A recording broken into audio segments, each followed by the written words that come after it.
Hey,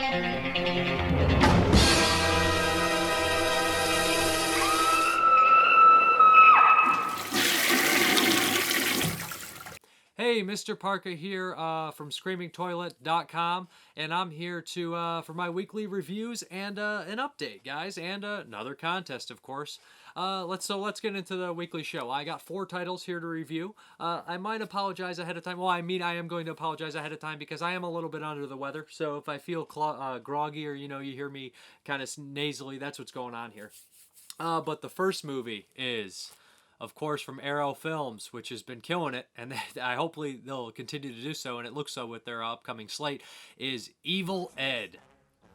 The 1990, I believe, 5 or 97, made in 95, released here in 97, Swedish splatter horror movie. Yeah, Evil Ed. This movie had actually been released on DVD here and VHS. The VHS cover art was very, very memorable. I don't think anybody would forget the cover art. It had the split head. I always loved that cover art. And Evil Ed was one of those movies that had a very, very unique, plot to it. And it was definitely inspired by like the Raimi's Evil Dead 1 and 2 and like Peter Jackson's Bad Taste. I actually think they started making this before Dead Alive. But it was definitely one of these kind of splattery movies here. And definitely over the top. Essentially what we have here is a film censor who is forced to work on cutting these movies apart, called the Loose Limb series, cut all the gore and violence out so they can be sold to European distro companies and whatnot. And he starts to go crazy. His morals start to bend a little bit, and he loses his damn mind. He starts killing people. He starts hallucinating, seeing little creatures, seeing demons, and the movie all boils over into a ridiculous ending scene where he faces off against a group of commandos. It's a really funny movie. It's full of nudity. Well, here and there it has some nude scenes in there. The characters are completely over the top and ridiculous. And it's funny because it's one of those movies that uses tons and tons of horror shout-outs, and if done improper, it can become a really annoying thing to do. But Evil Ed takes it in there and it puts it in.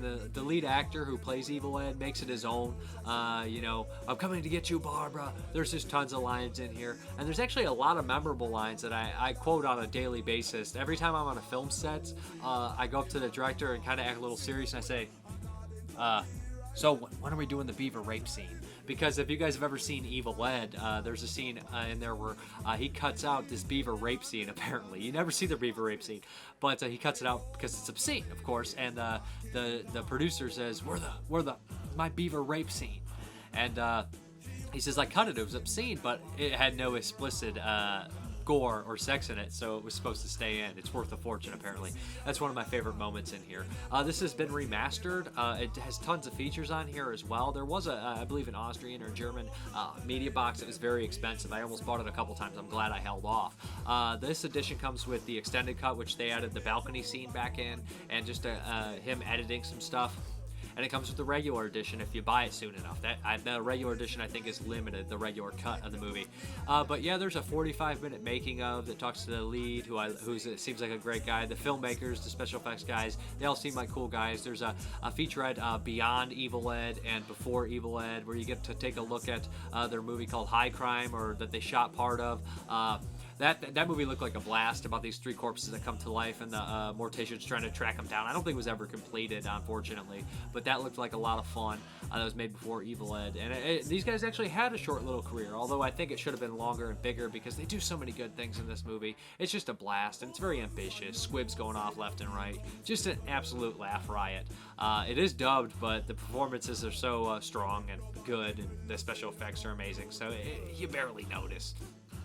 But yeah, there's also on the second disc, there's a 3-hour documentary called Welcome to Brainland, or Escape to Brainland, which is batshit crazy because it's 3 hours talking about this special edition. I got 45 minutes in. I just didn't have time to watch the whole 3 hours, but it's a more in-depth version of the 45-minute thing. So everybody's interviewing that. It's pretty cool, to be honest. But yeah, I love Evil Ed. I love that it's definitely it's self-aware, but back when it wasn't so damn annoying to be self-aware, if that makes any sense to anybody. But check out the Arrow video on it, and not to mention there is the song you're hearing right now, The Donut Lady is back in town. It plays through all the menus. And it's in the movie, and it's just a very memorable song. It cracks me up. It was stuck in my head for days. But yeah, that is Evil Ed. Well worth the price of admission. Watch this.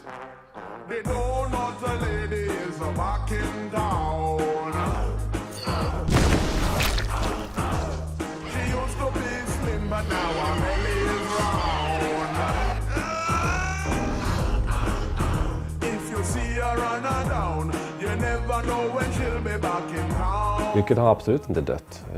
Senaste året så har jag jobbat mycket i England på X-Men och Harry Potter och Wolfman och Clash of the Titans. Massor med stora fantasyfilmer och monsterfilmer.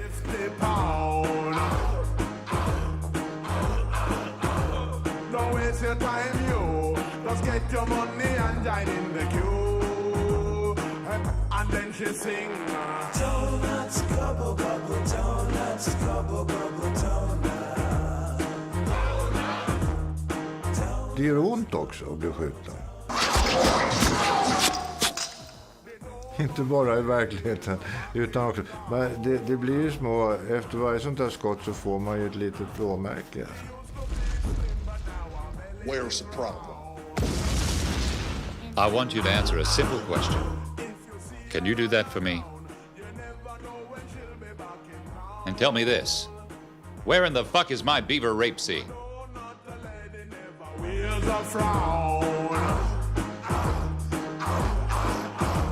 She weighs over 450 pounds. I don't feel a thing. Is the nail gone now, Dr. Wrench? Soon, my love. Soon. My foot! Well, hey, don't thank me. Thank science.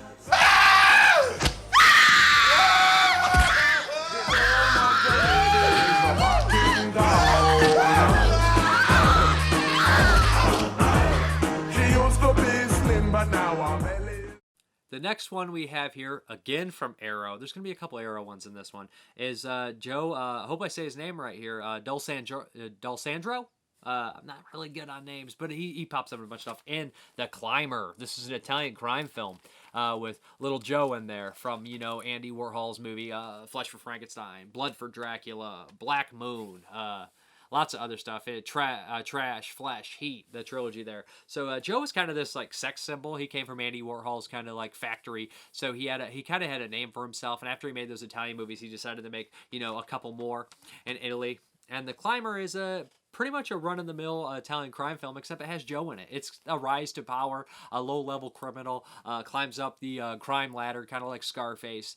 But you know, it's Joe, and he's just one of those actors. He's not necessarily a great actor, although he's dubbed in this one as well, even though he speaks English. He's not necessarily a great actor, but he has that charisma and that certain look about him that you really can't turn away. I think he's easy on the eyes for most people, no matter who you are. Guy's prettier than most women. But, yeah, most human beings, I should say. But, yeah, it's not an amazing movie by any step, but it has a couple memorable moments. One of the songs in here plays throughout the movie, and I ended up really kind of enjoying the thing by the end of the movie. It is, you know, a crime tragedy, if that makes any sense. Those who what goes up must come down. You guys know the deal. But it's kind of cool when he collects his whole crew around and gets his revenge. And the very end of the movie, I like how it's done. And there's some squibs that go off here and there. The movie goes by quick, and it's vastly entertaining. I'd say it's worth checking out for sure. I had not seen the director's other work. He did a couple other Italian crime films. The only feature on here is The Adventures of Little Joe, and it talks about all his adventures in Europe, from going to art film to crime film to getting stuck in Africa to make this movie as the lead, even though he thought he was going to be there for a couple days. But yeah, it looks damn good, and it sounds pretty good, and it's an entertaining crime movie that I had actually never heard of. Which went under my radar. So yeah, The Climber. The title pretty much explains the plot there. But yeah, pretty cool movie with, you know, a fair share of nudity, and it has a very mean-spirited, style to it. But that's The Climber from Arrow. Don't you feel the hate that comes from every people in this world? Full of pain, full of pain. The Queen is dead. Long live the King. You know the amount, and I want it. Oh, hai visto quanto è bravo al da sparare, eh? Bravo, eh? Che te ne pare? L'ha visto, non parla mai.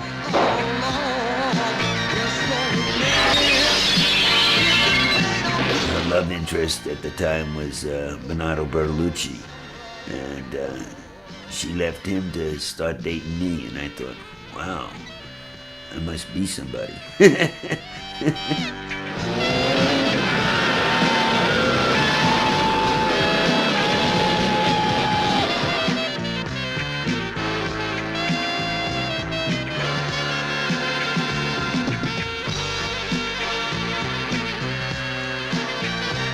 I don't want to die! I don't want your money, lover. I'm doing it for fun.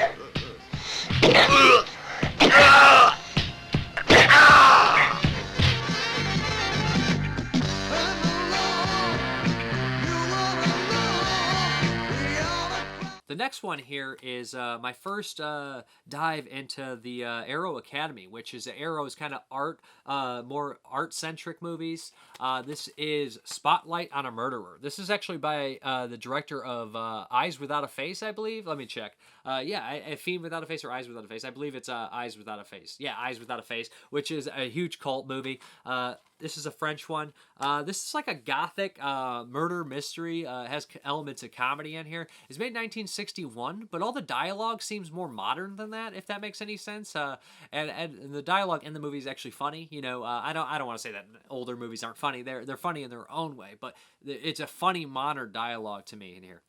Essentially, what we have here is this old rich man. He kind of disappears when he's supposed to die, and all his heirs or the cousins all come in, and this is the gothic setup here, and the castle. It takes place in a big castle. They're basically told that you have to wait 5 years until you can get your inheritance because we don't have a body. You know, there's some definitely some optimistic people in the room, and our accidents appear to be happening. People start dying, and it's up to the audience and the characters to try to figure out if these are murders and who is the murderer. You know, some things happen here and there, and the characters are odd. A lot of them are a little bit different. There's more things going on, and one of the cool things is they do some nice setups here. In the beginning of the movie, one of the cousins is telling his girlfriend, you know, this is the castle here, and there's this major tragedy that happened that the count basically killed his wife's lover, and then the wife committed suicide, and that's a nice foreshadow. I don't want to give too much away. And also towards the end, there's a nice misdirection when you think they reveal a killer, but it's not necessarily so. And that misdirection, you know, caused for a nice surprise at the end of the movie. It is in full frame, but I believe it was shot like that. It looks crisp. It sounds good. And there's some nice elements, almost meta, because these guys are putting on a play within the castle. This sort of play in the castle about what happened, and then this thing is actually happening at the same time about the old tragedy, and then the tragedy starts to take place during the play. So, you know, it's an interesting movie, and it does have its moments of comedy, but I don't ever think it gets too goofy to make the stakes not worth anything. I think that the stakes are there, and I think that there's some interesting characters in here, especially the cousin, the German cousin who rides the horses, and she's pretty much there's this weird stable scene where she kind of tries to seduce this guy, and she's very dominant and aggressive, and she's kind of a cool character in the movie. But yeah, I'd really check that one out. I thought it was an interesting movie. I thought it was very well made, and this was actually it was really cool to see an older movie, you know, come in on the castle and do these kind of cool camera techniques. But European movies have always been, you know, one to do that kind of stuff first.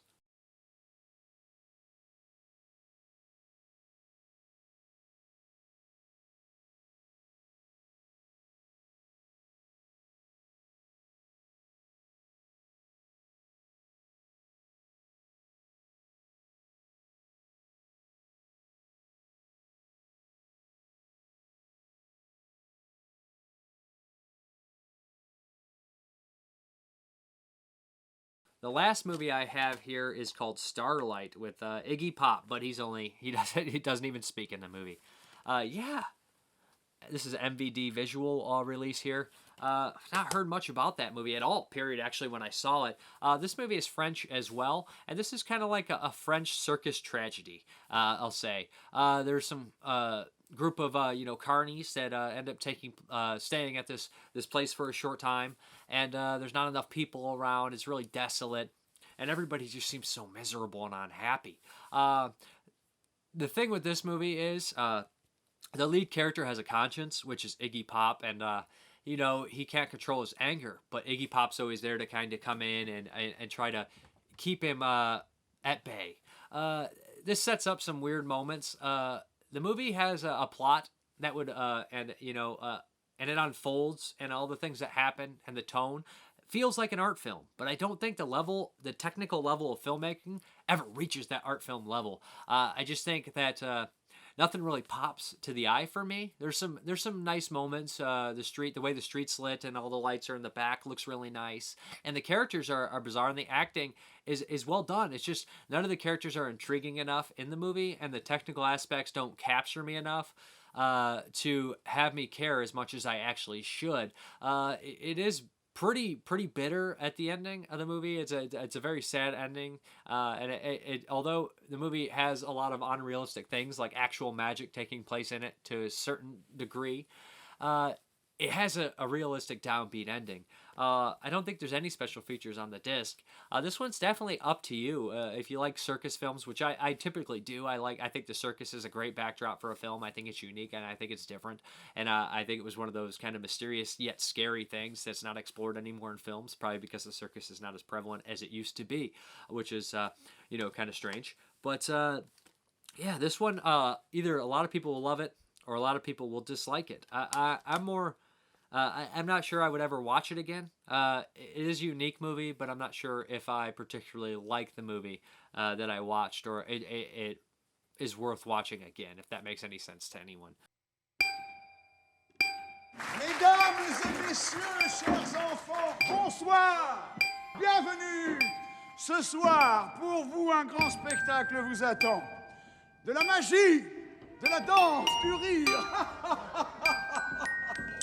Ça peut plus durer comme ça. Cette vie de merde. Tu peux rien, moi, si Angèle est amoureuse d'Eliott et pas de toi! Pourquoi tu me regardes comme ça? Tout le monde le déteste, mais c'est tout de même lui qui nous fait vivre. Tout le monde le déteste, sauf toi. Bande de rien! La vérité, c'est que tu l'aimes. T'es jaloux? La vérité, c'est que ça sert à rien de détester. Si tu veux le tuer, tue-le toi-même. N'oublie jamais que le patron du cirque ici, c'est moi!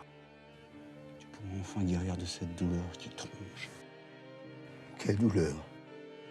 J'ai toujours su que t'étais dingue.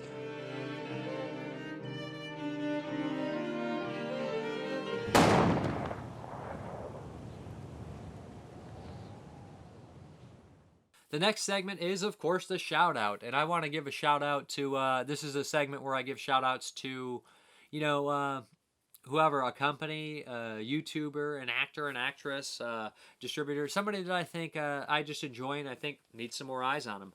Today I'm going to give a shout out to Grindhouse Video. This is kind of a, like a diabolic DVD type deal. This guy runs this website and the store from Florida. He has a bunch of obscure, kind of boutique labels on there like Vinegar Syndrome, Blue Underground, and he even goes down and carries some of the stuff that like a lot of the other people don't carry. Like he carries Dustin Mills movies, and he carries some other directors. Todd Sheets, sometimes he has some of his stuff. So it's pretty cool, and there's lots of stuff you can get on there. And as a matter of fact, Dustin Mills movies are only going to be sold on there from now on. I believe he's getting a box of Blu-rays soon, and he has the DVDs already. So if you want to buy Dustin Mills movies from now on, go to Grindhouse Video. Like I said, he has a slew of other stuff, and sometimes cheaper than the other guys. And I think there's free shipping over $50, but he gets Code Red too if you don't want to order directly from Code Red. So all the information for Grindhouse Video will be below, and of course all the information for these movies will be below as well. All right, the next segment is going to be for the prize. Drawing out, I had some numbers. This is for the Barn Theatrical version. This is a rental, I reminded you guys. I think this is only available to buy as a rental. So this is the theatrical version of The Barn, which is a pretty cool Halloween movie. Let's check it out, guys. Let's see what we got here. Who's going to win? Let me mix all these up. Not looking, not looking.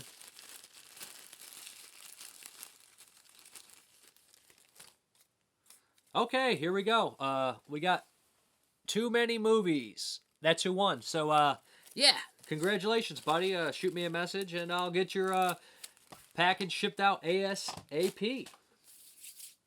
Now, for the last, but probably the best part, I guess I'll say, for you guys, I don't know, not necessarily sure, is the update. Let me start with the DVDs. My buddy Extra let me know after I showed that Osterman Weekend Blu-ray that this DVD actually looks better. And it also has 2 cuts of the movie on there for Maker Bay. An extended work print edition as well. So that's the Osterman Weekend. Big cast in here. I talked about it before. Rutger Hauer, Dennis Hopper, Burt Lancaster, Craig T. Nelson, John Hurt, and Chris Sarandon as well. Made by Sam frickin' Peckinpah. We have another Sam Peckinpah movie here. There's no... this is a Twilight Time Blu-ray, but I didn't get... I imported a Blu-ray as well, but it hasn't come. But this is the DVD version, the extended version of Major Dundee. This has a huge cast in it as well. Also, like I said, the Sam Peckinpah has a bunch of special features on there. So, yeah. This one was, I believe, on Earth's re-releasing this. Red Krokodil. This is, I can't remember the director's name, but he did a bunch of stuff. He worked on these. Here it is. Damasceno. I'm just not going to try, guys, because, I'll embarrass myself. But this guy worked on those Poe movies, Poe anthologies. That was 1/7 movies. And E.N.D. These were both, I got them for a good price for like $4 at Hamilton Books. So we have 13 cameras. This is a Kino title. This looked interesting. Got a good deal on it. Bigfoot, the movie. As opposed to Bigfoot, the chewing gum.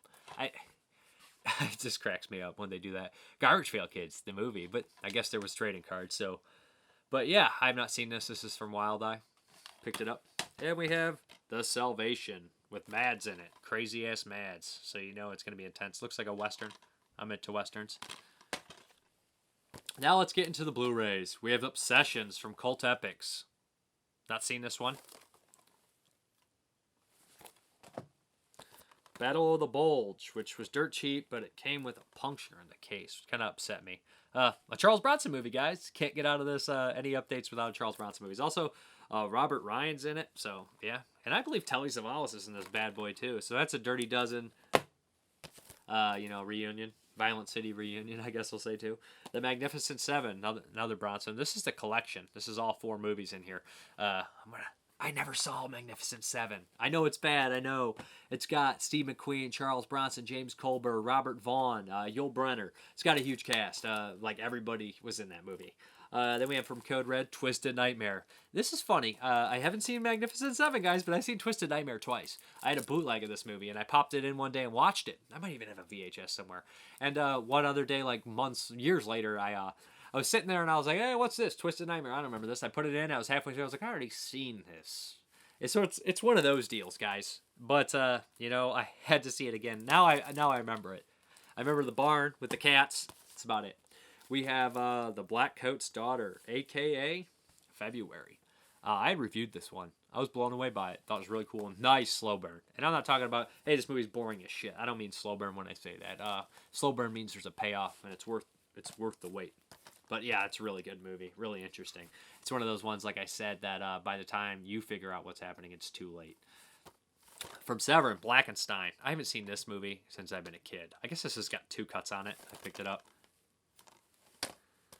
From Twilight Time, Bronson. Murphy's Law. This is the only Blu-ray around, so I paid way too much for Murphy's Law on Blu-ray. Yeah, this is what I do with my life. I was actually, for this next one, I was actually filming over last weekend. So yeah, that's probably why I got sick, exhausted myself. But Sadie was talking, one of the actresses, she showed me this case or this movie she had, and I was like, man, I think that's on Blu-ray, and she was telling me about it. I was like, yeah, I gotta see this movie. It's called Candy. It's from Kino, and the cast is just ridiculous. Again, James Colburn's in it. Marlon Brando, Walter Matthau, Ringo Starr. Come on. It just looks very bizarre. This one actually was talked about on the Pure Cinema podcast. And this is The Shooting and Ride in the Whirlwind. 2 films by Monty Hellman. One of these has got Warren Oates and Jack Nicholson in it, so I'm interested in that. But it's a Criterion. So it's got to be worth something. I got a good deal on this. Maybe I paid like $12, $13.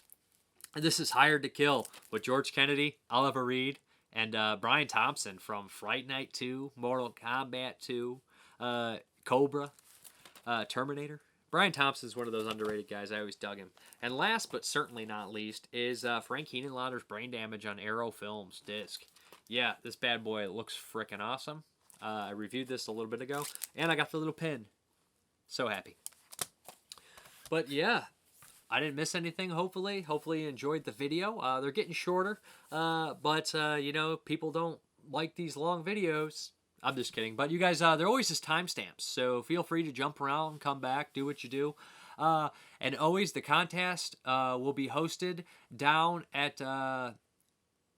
Oh, I forgot to give my new contest. So be with you guys in 1 second. Not last, but not least, I will here's what you got to do to enter, first off. All you got to do is go to the Screaming Toilet page, to this link. It'll be below, and you'll leave a comment underneath that says, enter me, please. And also, you have to be subscribed to my YouTube channel. Let me go show you what you guys are going to possibly win. Okay, you guys are actually, to enter this contest, like I said before, go to the Screaming Toilet link below here and leave a comment that says enter me. And like the Screaming Toilet page on Facebook if you haven't already. And subscribe to my YouTube, and you can win a UK version of The Void on Blu-ray. I'm giving this one away because it is sealed in the inside here, remind you. But the slipcover got damaged, and it bothered me. And I requested a new one.